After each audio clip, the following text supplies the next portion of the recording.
Hi, my name is Audrey. Today I'm going to be showing you guys some of the books that I have read and reviewing them. Okay, so the first book I'm going to show you that I will be reviewing, The Witch Doesn't Burn in This One, and it's by Amanda Lovelace, and yeah, it's a really good book. I definitely rate it like a good 4.7.5 stars out of 10. Wait, 10? 4.7.5 stars out of 5. I don't know what that was. 4.7.5. That doesn't make any sense. I rate it a 4.7 stars out of 5. This book is really good. It is a poetry type book. I'm just gonna read you one of the pages that I was trying to find something to give you kind of a snippet. I'm not gonna do this for all the books, but maybe the poetry books maybe. This is page 97 of the book, The Witch Doesn't Burn in This One. And it says, I will be that voice that tells you to cover your arms with flower petals instead. Your winter will come to an end. So the next book I'm going to be reviewing is The Fault in Our Stars. Yeah, so I've had this book since basically it came out before the movie. But I have the movie edition for some reason. I had the original edition, but I think I ended up getting rid of it because I bought the movie edition. Anyways, I said all that to say, this is a really good book as well. I'm sure you've heard of it if you're somebody who reads at all. It was very popular. I believe the movie came out, I want to say 2014. It's my best guess. It's basically follows two main characters, Hazel Grace and Augustus. They both have cancer, and it's just following them, their love story and stuff, and yeah. It's a really good book. I rate this a 4.8 stars out of 5. The Fault in Our Stars is by John Green. It's up here, but I forgot to say that. Okay. If I Stay by Gail Forman. This also turned into a movie. I remember hearing about the movie, and that's why I bought the book. I'm a person who firmly believes in reading the book before the movie, if there's a book the movie is based off of, because the book is, say with me, always better. The main character and her family get into a car wreck. So this follows the main character's internal struggle of after they get into a car wreck because she's not okay medically, and yeah, that's basically it. I rate this a 4 out of 5 stars. The Sun and Her Flowers by Rupi Kaur is my next one. This is a really good book as well. Okay, so I found a page I want to share with you guys since this is another poetry book. It is page 82, and it says, we have been dying since we got here and forgot to enjoy the view. Live fully. I rate it a 4.6 stars out of 5. So the next book I have to share is We Were Liars. This book, actually one of my friends from school recommended to me in middle school. The summary that's on the inside of the thing, it basically just says that it's about a group of 4 friends who are liars, and their friendship turns destructive, and there's an accident and a secret, and basically the whole thing is a lie basically. But it's a really good book. The ending is not at all what I expected. Obviously I'm not going to spoil that. It's by E. Lockhart. This is one of my all-time favorite books. I'm not going to say it's my top favorite book, but definitely one of my all-time favorites. I will rate We Were Liars probably a 5 out of 5. It's really good. Really good book. I highly recommend it. Okay, the next book I have is The Thing About Jellyfish. Okay, so The Thing About Jellyfish, the main premise of the story is that the main character, Susie, she knows a bunch of weird, strange facts, and her friend died, and she travels across the world to figure out what happened to her friend. It's a really good book. It is by Ali Benjamin. It also, I believe, because it's been a hot minute since I read this one, but I believe it has some touches of mental health content. So I think the main character has some anxiety type stuff going on. But yeah, I definitely recommend it. Very good book. Probably a 4.7 out of 5 stars. Yeah. Okay, so these next 4 books are all gonna be poetry books. I love poetry, and I was really, really into it when I was in high school and stuff. I think this is one of the first books I got. one of the first poetry books I got. It is New American Best Friend by Olivia Gatwood. Yeah, I don't really know how to like describe poetry books without just giving you like an excerpt of one of the pages, so that's what I'm gonna do. Okay, so this poem starts on page 31 and then ends on page 32. It is called The Summer of 2008 at Ultra Park, after Hanif Willis Adur Aquib. I'm probably butchering that name, but here's that. If you don't know if you don't know a lot about poetry, after just means like she got the idea and it's kind of like similar to somebody else's work. But okay. The boys took me to the corner of the park that was most hidden by trees to tell me the news. Are you going to kill me? I joked, and they each pulled a handful of grass from the ground and shoved it into their mouths. I waited in silence when they looked at me the same way my father did when I choked on a piece of bread at dinner. What happened was, Jordan said, while you were away, Eric continued. It wasn't that big of a deal, Jojo choked out like a skipped rock across the river of his throat. And there they sang like a choir of boys whose voices had not yet plummeted to the bottom of the well. Your boyfriend left the party with a girl, and this time he came back covered in blood. His shirt was soaked, he threw it away, drank whiskey for the rest of the night, half naked. When we asked what happened, he said she got a bloody nose. He said she got her period, said she was a virgin, said she liked the pain, said sometimes you can fuck a girl so hard you break something no other man could reach. I waited for them to finish, like I often did then with men, to stop speaking of this girl who I imagined must have been blonde. And when they sealed the confession, I wove my fingers together in my lap, like a patient wife knitting her own body, pushed the girl back down to the bottom of the river, and said, "What do you mean this time?"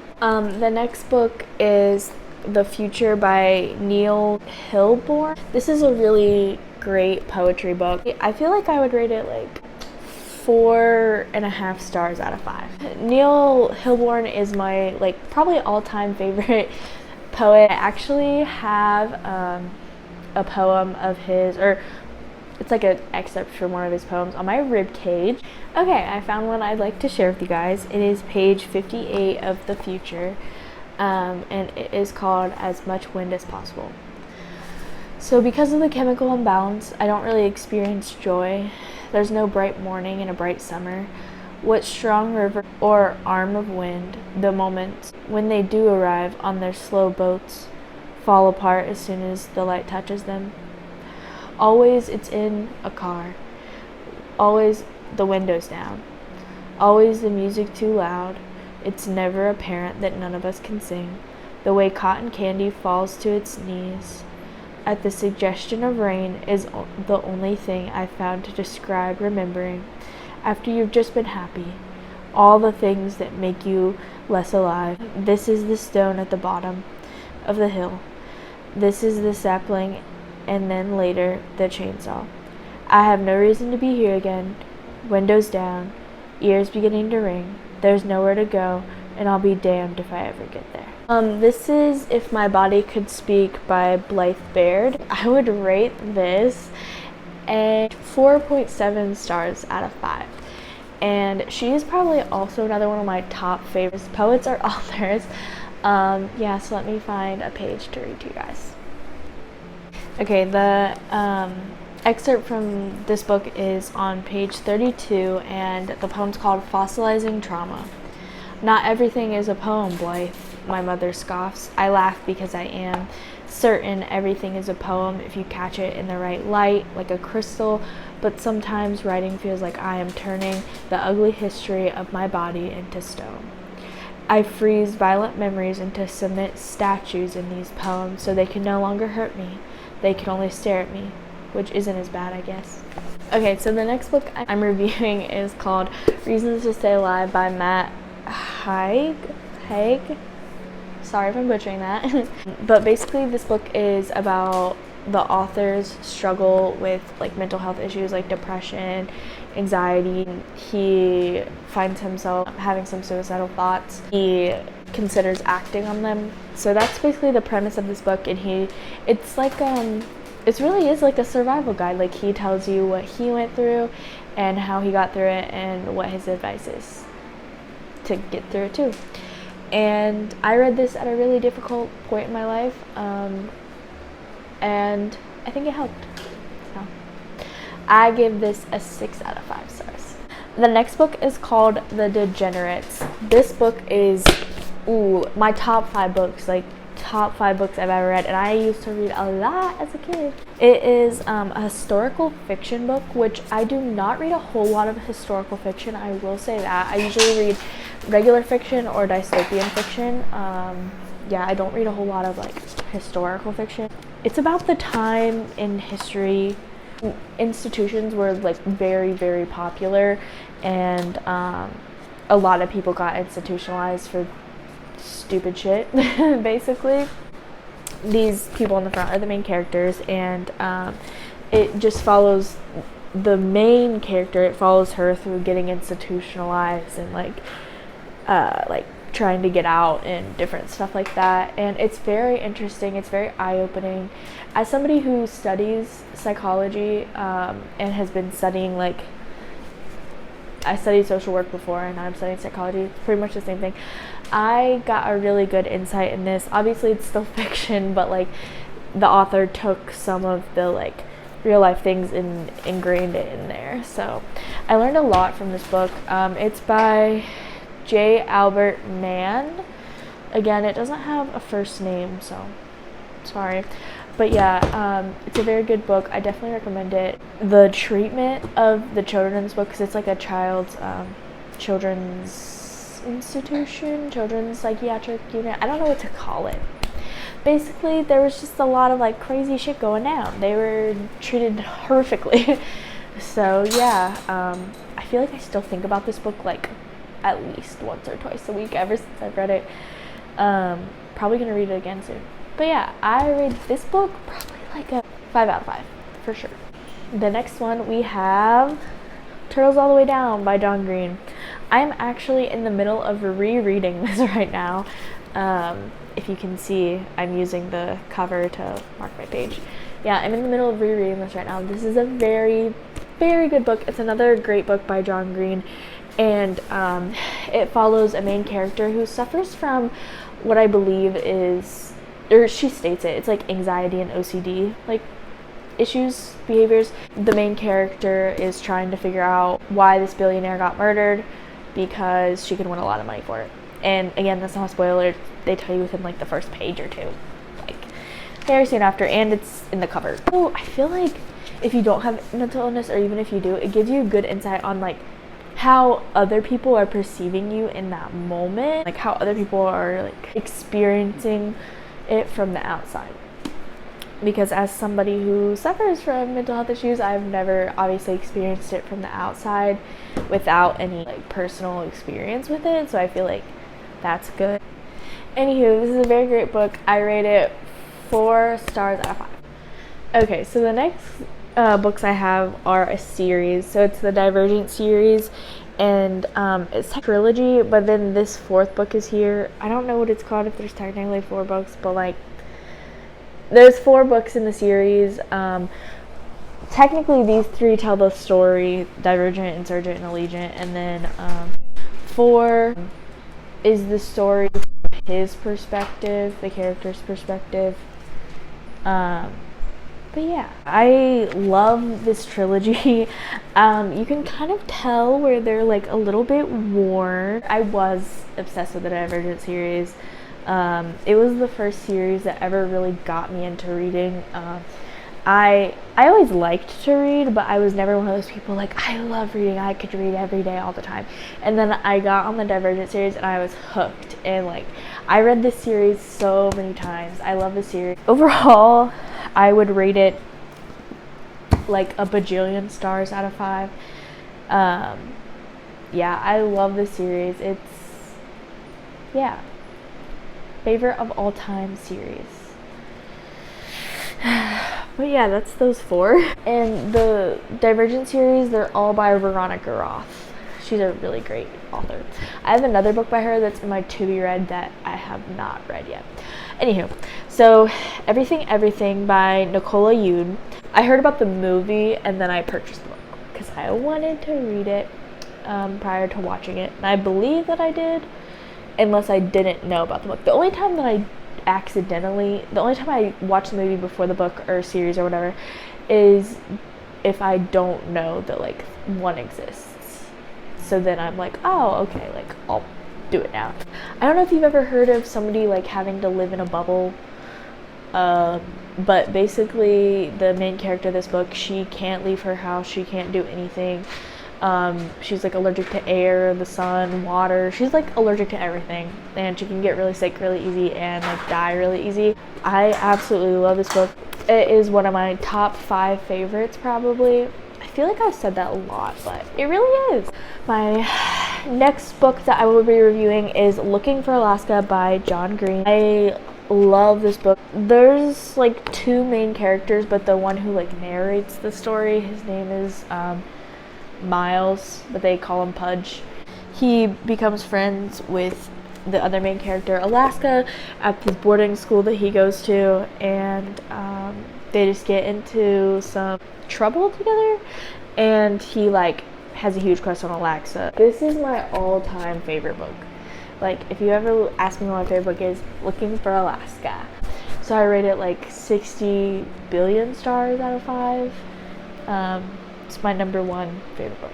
Looks like there's a bookmark in there, but I'm guessing I was rereading it. I love to reread my favorite books. I have a bunch of books on my to be read list, which is going to be probably the next video. But I love to reread my favorite books. My final 2 books that I currently own that I'm reviewing are To All the Boys I Loved Before and P.S. I Still Love You. And these are by Jenny Han, and they have been made into movies now. Back when I read them, I don't even think they were that popular. Like, I don't really know. But I remember I got the first one, obviously, first, and then I found out there was a second one, and I was like, yes! It's a really great book. I think there's a third one, which I have yet to get. But yeah, these 2 books are really great.